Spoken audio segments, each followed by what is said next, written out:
श्री राधे राधे। मसकहि करहि विरंचि सम, अजहि मसकतेहीन।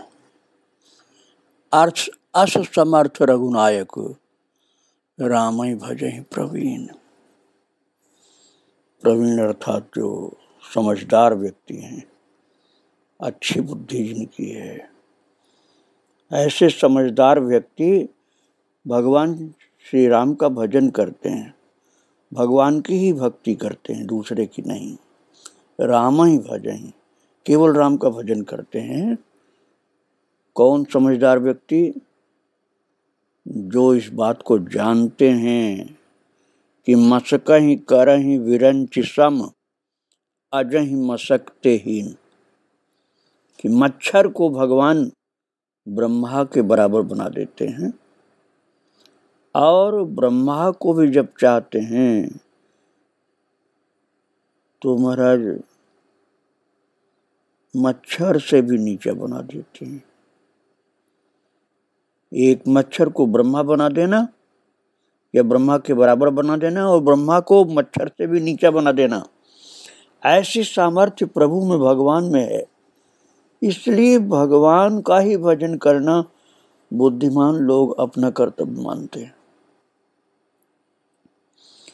और आप बिल्कुल ऐसा ही चरित्र कल श्रवण कर रहे थे, और हमेशा संसार में ऐसा होता है। एक बहुत छोटे गरीब घर का बालक देश का शासक बन जाता है प्रभु की कृपा से। तो बड़े बड़े अधिकार प्राप्त लोग जो सताते थे, वो भय के कारण कांपने लग जाते हैं सम्मुख आने में। बिल्कुल यही बात थी। शाहजहां पूरे हिंदुस्तान का बादशाह था, और हिंदू संतों को कुछ भी नहीं समझता था, मच्छर समझता था। और उसने अपनी अज्ञानता व संतों को जेल में डाल दिया था, दिल्ली की जेल में। और उन्हीं कैदियों में परम सामर्थ्यवान मलूक दास जी महाराज भी थे, और जिन्होंने अपनी शक्ति के द्वारा अर्थात भगवत भक्ति के प्रताप से जेल की तमाम बेड़ियों को, हथकड़ियों को अपने आप तोड़ दिए भक्ति के प्रताप से। और मुक्त होकर न केवल अकेले बल्कि सब संतों को लेकर श्री वृंदावन धाम चले आए। और शाहजहां का शरीर जलने लगा, तो उसको पता चला विद्वानों के द्वारा कि ये मलूक दास के प्रति जो अपराध आपने किया है उसके कारण ही हो रहा है। और तब वो उनका चमत्कार समझ करके आया श्री वृंदावन धाम, और चरणों में पड़ा हुआ है कि मुझे आप कृपा करके संकट मुक्त कर दीजिए। मलूक दास ने कह दिया कि तूने बिना अपराध के संतों को कारागार में डाल दिया, इसलिए अब तुझको इसका दंड तो मिलेगा।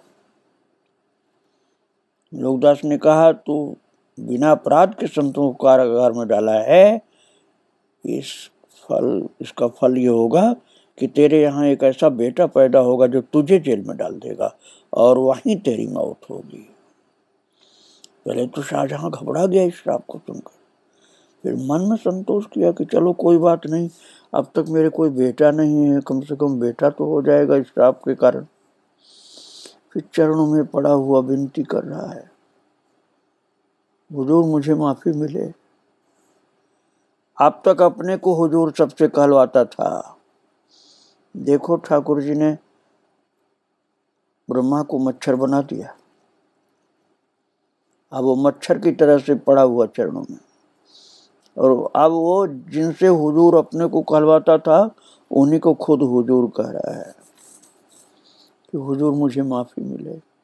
मलूक दास ने कहा, पहले मेरी शर्तें कबूल कर, फिर माफी मिलेगी। बादशाह शाहजहां ने कहा, महाराज आप कृपा करके बताइए आपकी क्या शर्तें हैं। तो श्री मलुकदास जी महाराज ने कहा 4 शर्तें हैं। पहली शर्त है संतों की जमात घूमने पर प्रतिबंध तत्काल समाप्त कर दे। पूरे भारत में संत अबाध गति से कहीं भी चलें, जमात सहित चलें, सरकार की ओर से कोई बाधा न पहुंचाई जाए।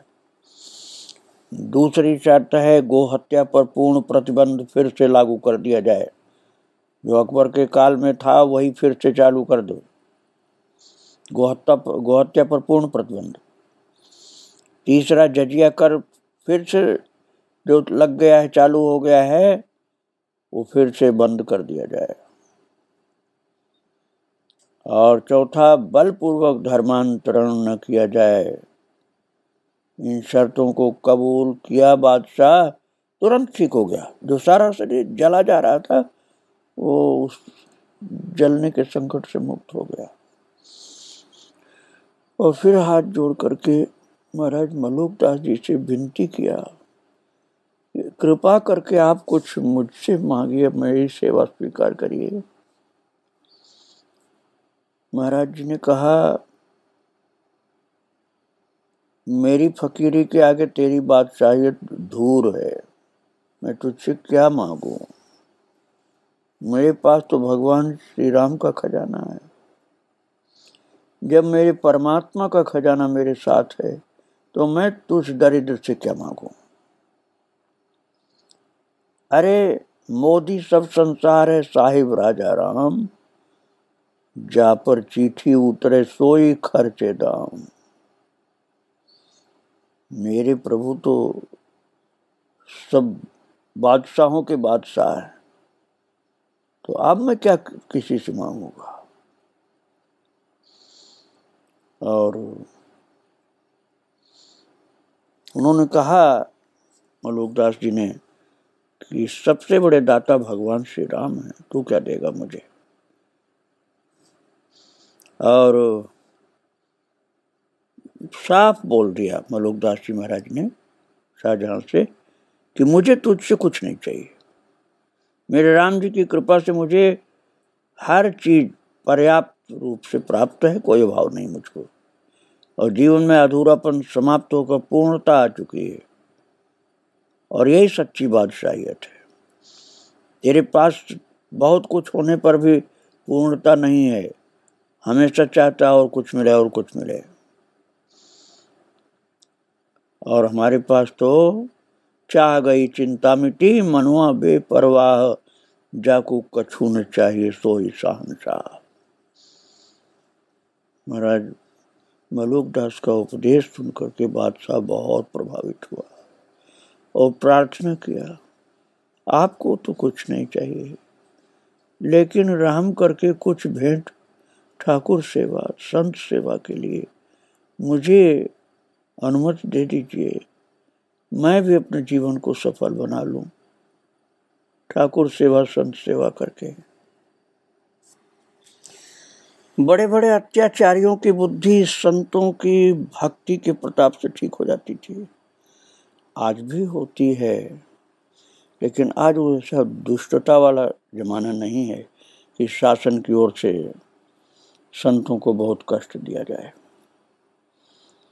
उस समय तो भगवान ने इन महान सिद्ध पुरुषों को भेजा था गरीब साधुओं के संकट को दूर करने के लिए और जनता के कष्ट को मिटाने के लिए।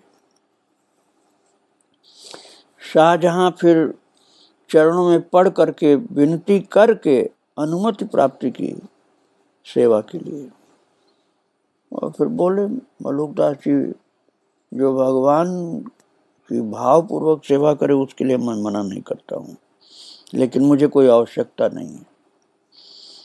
शाहजहां ने फिर महाराज जी को 4 अरबी घोड़ों वाली सोने की बग्घी भेंट की महाराज, एवं फकीरे शहंशाह की उपाधि प्रदान की।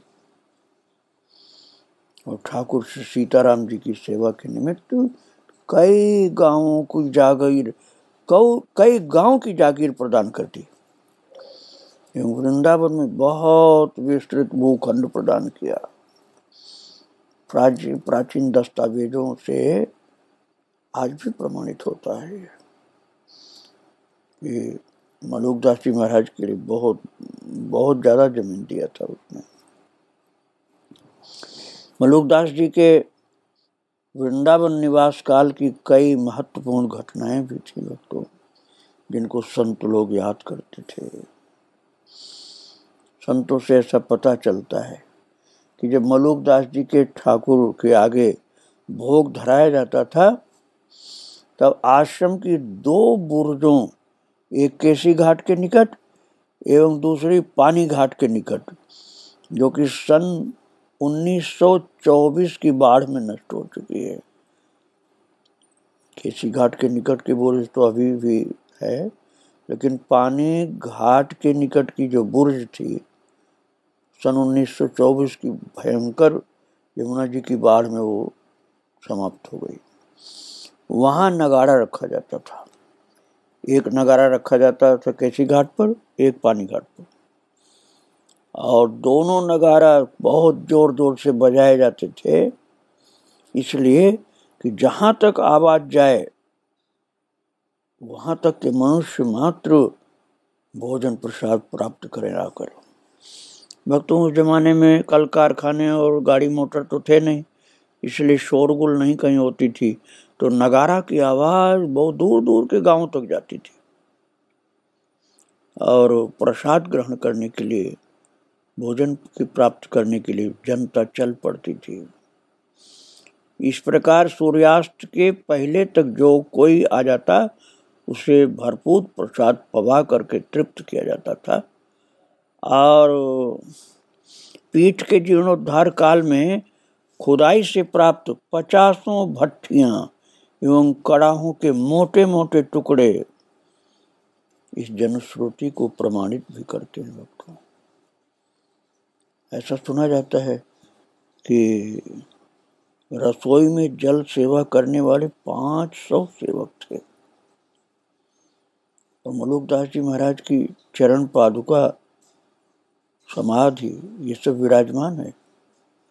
साथ ही पीठ के कई आचार्य, कम से कम 14 की चरण पादुकाएं प्राप्त हुई, जो मलुकदास जी महाराज की चरण पादुकाओं के निकट विराजमान है। बाद में इस पीठ के कतिपय महंतों के गृहस्थ हो जाने के कारण इसकी गरिमा में कमी आई, किंतु इस समय श्री मलुकदास जी की कृपा से पुनः उत्थान का शुभारंभ हो चुका है। पीठ का जीर्णोद्धार का कार्यक्रम भी चल रहा है और भगवान की कृपा से मलुकदास जी महाराज की महिमा को बढ़ाने वाले मलुक पीठ पर विराजमान है श्री राजेंद्र दास जी महाराज, जिनके विषय में सबको पता है, फिर भी चरित्र के आखिर में थोड़ी चर्चा करेंगे। अविरक्त परंपरा के अनुसार सेवा, पूजा, गो सेवा, संत सेवा, अतिथि अभ्यागत एवं विद्यार्थियों की सेवा का प्रवर्तन चल रहा है और पुनः प्रभु की कृपा से विरक्त परंपरा का शुभारंभ हुआ और अनंत श्री संपन्न गो संत सेवी वैष्णव कुलभूषण सुदामा दास जी महाराज ने मलुक पीठ में सेवारत होने के बाद निकट बुला करके कहा था राजेंद्र दास जी से कि मलुक दास जी का स्थान सिद्ध स्थान है और मेरे राम ने बहुत दिनों तक ठाकुर की सेवा भी किया है। ठाकुर जी सिद्ध हैं, सिद्ध संत कहीं जाते नहीं, आज भी मलुकदास जी वहीं विराजमान है। खूब प्रेम से सेवा करो, तुम्हारे ऊपर कृपा भई है। मलुकदास जी ने तुम्हें खाक चौक से सेवा के लिए बुलाया है। ऐसा सुदामा दास जी महाराज जी ने राजेंद्र दास जी से कहा था। और श्री सीताराम जी ने तुम्हें सेवा का अवसर प्रदान किया है। तो श्री राजेंद्र दास जी ने कहा कि महाराज जी, आपका आशीर्वाद है, आप आशीर्वाद दे तो सब कुछ संभव होगा। तो श्री सुदामा दास जी महाराज ने कहा, खूब आशीर्वाद है, मलूक जी की कृपा से सब अच्छा होगा। और परम पूज्य भक्तमाली श्री गणेश दास जी महाराज भी इस स्थान की सेवा पूजा की व्यवस्था ठीक न होने से थोड़ा व्यथित रहते थे। उनके सत्संकल्प एवं शुभाशीर्वाद से पुनः सेवा पूजा, संत सेवा, गो सेवा चालू हो गई, बहुत बढ़िया ढंग से। भक्तों, स्थान तभी जागृत होते हैं जब उनको चलाने के लिए कोई महान पुरुष आते हैं, और श्री ठाकुर जी की कृपा से ही वैसा हो पाता है। अब मलुक पीठ पर ऐसी ही कृपा प्रभु की हुई है। श्री राजेंद्र दास जी वहाँ का कार्य बड़े भाव से, प्रेम से करते हैं।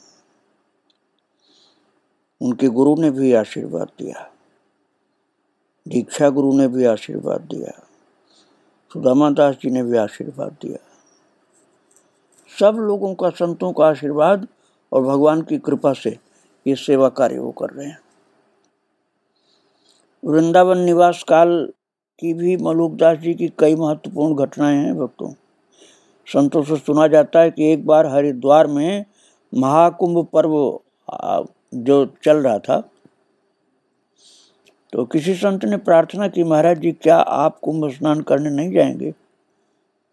तो महाराज जी ने कहा कि महाजन समुदाय मेले में जाकर पुण्यार्जन करने की अभिलाषा मन में नहीं है।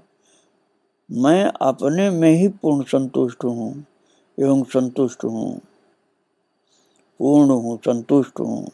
संत ने कहा सभी सिद्ध कुंभ में जाते हैं, आप भी पधारें।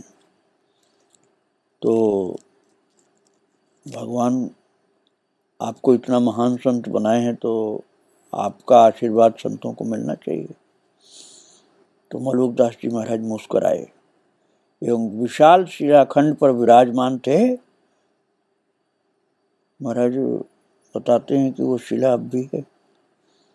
तो उसको छू करके कहा चल हरिद्वार, और वो विशाल शिलाखंड विमान की तरह आकाश में उड़ते हुए हरिद्वार पहुंच गया था। और संतों ने जय जयकार की थी और गंगा स्नान करके उसी शिलाखंड पर बैठकर फिर वृंदावन पधारे थे। ये आप लोग इसको गप मत मानिएगा। भगवान के प्यारे संतों के लिए भगवान सब कुछ करते हैं।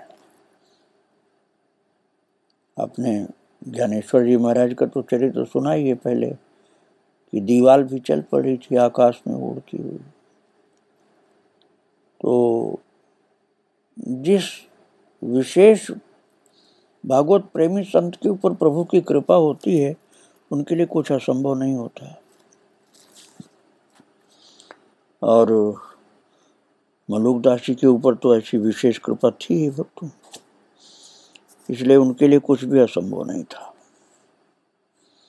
चारों ओर कीर्ति फैली थी मलूक दास जी की। हजारों श्रद्धालु दूर दूर से दर्शन को आने लगे। नित्य प्रति सत्संग और सदुपदेश से लाभ उठाते थे लोग। जीवन में संतों के हित के लिए, भक्तों के हित के लिए और आम पब्लिक के हित के लिए निरंतर उनका कार्यक्रम चलता रहता था। स्वयं परम प्रिय संत थे भगवान के, और उनके शिष्य भी एक से एक महान हुए। एक बार की घटना है, भारी अकाल पड़ा था। पेड़ों में खाने की पत्तियां भी नहीं रह गई थी। पशु पक्षी मनुष्य आदि भूख से पीड़ित होकर प्राण विसर्जन करने लग गए थे। हजारों लोग एकत्रित होकर मलूक दास जी की शरण में आए और सब कहने लगे, महाराज जी आप समर्थ पुरुष हैं, आपकी करुणा हो जाए तो हम सब अकाल पीड़ितों की प्राण रक्षा संभव है। तो मलूक दास जी ने कहा मैं तो एक साधारण जीव हूँ, मैं समर्थ पुरुष नहीं, सर्व समर्थ तो भगवान श्री रघुनाथ जी हैं। उनसे प्रार्थना करें, वे ही सबकी रक्षा करेंगे। वही रक्षक हैं, वही संकट हरता है। सबको भगवान की प्रार्थना में श्री मलूक दास जी ने बड़े भाव से लगाया। महाराज संत लोग जो चाहे जितने बड़े सिद्ध हों, वो यही मानते हैं कि सब करने कराने वाले प्रभु होते हैं, भगवान होते हैं, मैं तो उनका दास हूँ। इसलिए वो कभी नहीं कहते हैं कि जो कुछ कहो मैं करके दिखा दूँ, ऐसा नहीं करते। वो भगवान को ही करता धरता मानते हैं। इसलिए मलुकदास जी ने बहुत प्रेम से ये बात कही थी कि मैं कहाँ कुछ करने वाला हूँ, संकट हरता रक्षक पालक तो परमात्मा है, उन्हीं से प्रार्थना करो, हम भी करेंगे। तो सरल करुणापूर्ण वाणी सुनकर सबके चित्त में आनंद हुआ, किंतु सबने प्रार्थना की, आप परम पुरुष परमात्मा की नित्य सन्निधि प्राप्त जीवन मुक्त महापुरुष हैं, इसलिए आपकी प्रार्थना राम जी सुनेंगे। हम लोग तो आपके चरणों में बैठे हुए आप जैसे बोलेंगे वैसे हम भी बोलेंगे, क्योंकि हम लोगों के पास उतना विश्वास नहीं, भक्ति नहीं जैसी आपके पास भक्ति है। पहले तो महाराज असमर्थता अपनी बताई महाराज जी ने, लेकिन जब भगवान के चरणों में विनती करने की बात आई तो कैसे पीछे हटते। और भक्तों, मैं आपको पहले सुना चुका हूँ कि मलुकदास जी के चरणाश्रित, उनके चरणाश्रित अर्थात कृपा पात्र संत एक थे लालदास जी, वो आए फिर और गद्दी को सूनी देखा, क्योंकि महाराज जी तो चले गए गंगा तटवर्ती मैदान में प्रार्थना करने सबको लेकर के साथ में। तो गुरु भाइयों से पूछा लालदास जी ने कि महाराज जी गुरुदेव कहाँ गए। तो मालूम हुआ कि महाराज जी तो हजारों लोगों के साथ बस्ती के बाहर पानी बरसाने के लिए प्रार्थना करने गए। ये सुनकर के लालदास जी को इंद्र पर बड़ा क्रोध आया। वो इंद्र ऐसा अहंकारी है कि जब हमारे गुरुदेव महाराज उठकर जाएं, विनती करें तब पानी बरसाएगा। ये संत सदगुरु का तिरस्कार है, मेरी सहन शक्ति के बाहर है, मैं इंद्र को दंडित करूंगा। ऐसा कहकर के एक साधु का सोंटा हाथ में लेकर कहा, आप एक सोंटा इंद्र को ऐसा लगाता हूं कि इंद्रासन सहित यहीं आकर गिर पड़ेगा। महाराज कैसी शक्ति थी उनके अंदर। लालदास जी के इस प्रकार संकल्प करते ही इंद्रासन डिग गया, ऐसी भजन की शक्ति थी। इंद्र कांप उठा और तत्काल मेघों को बरसने का आदेश दे दिया। उसी क्षण वेग से पानी बरसने लगा। इधर मलुकदास जी गंगा जी के तटवर्ती मैदान की ओर जा रहे थे। देखा कि वेग पूर्ण वर्षा होने के कारण तो सब भीगे जा रहे हैं, तो लौट करके आ गए। और आश्रम में आने पर सब शिष्यों से लालदास जी की बात सुना तो लालदास जी के ऊपर थोड़ा नाराज हुए कि ऐसे इंद्र को नहीं डांटना चाहिए। अरे भाई, इंद्र तो देवताओं का राजा है, हम लोग ऐसे डांटे इंद्र को तो ठीक नहीं होता है। बेटा, क्रोध नहीं करना चाहिए। देवी देवताओं के ऊपर कहीं क्रोध किया जाता है क्या? अरे देवी देवताओं से विनती की जाती है, क्रोध नहीं किया जाता, डांटा नहीं जाता है। देवता भगवान की विभूति हैं, भगवान ने उन्हें अलग अलग सेवा सौंपी है। जैसे इंद्र को पानी बरसाने की सेवा सौंपी है, तो वो तो हमसे बहुत बड़े हैं ना, भगवान की विभूति हैं। हम उनसे प्रार्थना ही कर सकते हैं, उनको डांटना दंडित करना ये हमारे लिए उचित नहीं है। प्रार्थना पूर्वक प्रसन्न करना चाहिए। तो महाराज विनीत शिष्य लालदास जी ने गुरु के चरणों में दीनता सहित प्रणाम किया, क्षमा मांगी और भविष्य में ऐसा न करने की प्रतिज्ञा की। भक्तों, गुरु जो होते हैं वो ऐसा मार्ग बताते हैं शिष्यों को कि जिससे अधर्म न फैले, धर्म की रक्षा हो। इसलिए गुरुदेव श्री मलुकदास जी ने लालदास को कहा कि तुम्हारे अंदर भक्ति चाहे जितनी हो, चाहे शक्ति कितनी हो, तुम देवताओं का अपराध मत करो। तुमने जो इंद्र को डांट लगाई, डंडा दिखाया, तो ये अच्छा नहीं किया। इस अपराध के प्रायश्चित करने की तुमको आवश्यकता है। ये जो अपराध किया है ना, इसके प्रायश्चित के रूप में कुछ करना पड़ेगा। तो उन्होंने गुरुदेव से प्रार्थना की, गुरुदेव हाँ मैंने अपराध किया, आप सत्य कह रहे हैं, देवता के राजा को मैंने इस तरह से डांटा है। बोले कि आपकी क्या आज्ञा, मैं क्या प्रायश्चित करूं। तो गुरुदेव श्री मलुकदास जी ने कहा, आज्ञा स्वीकार कर ली है तो मैं जो बताने जा रहा हूं उसको कर। बोले महाराज जी बोलिए, आदेश करिए। बोले संपूर्ण पृथ्वी की परिक्रमा करने का आदेश है मेरा। अब गुरु आज्ञा का पालन तो करना था, लेकिन लालदास जी को लगा कि संपूर्ण पृथ्वी की परिक्रमा करने जाऊंगा तो गुरुदेव की सेवा से वंचित होना पड़ेगा, क्योंकि मुझे तो बहुत समय लग जाएगा, तो गुरुदेव से वियोग हो जाएगा, निकटता मेरी खत्म हो जाएगी, प्रणाम तक नहीं करने पाऊंगा, दूर दूर रहना पड़ेगा। तो गुरु भक्ति के प्रताप से 2.5 घड़ी के भीतर ही संपूर्ण पृथ्वी की परिक्रमा करके गुरु चरणों में दंडवत प्रणाम किया। अब 2.5 घड़ी के भीतर परिक्रमा सारी पृथ्वी की करना तो आज एरोप्लेन के लिए भी संभव नहीं है। 2.5 घड़ी के अंदर पूरी पृथ्वी की परिक्रमा तो हवाई जहाज भी नहीं कर सकता है, लेकिन महाराज 2.5 घड़ी के भीतर लालदास बाबा ने पृथ्वी की परिक्रमा कर ली थी। ये सत्य बात है। अब आप कहेंगे कैसे की थी परिक्रमा, वो मैं आपको सुनाऊंगा ठाकुर जी की कृपा से आगे। आज महान गुरु और महान शिष्य दोनों और सब संतों के चरणों में प्रणाम करके यहीं विराम दे रहा हूँ। श्री राधे राधे, जय श्री राधे।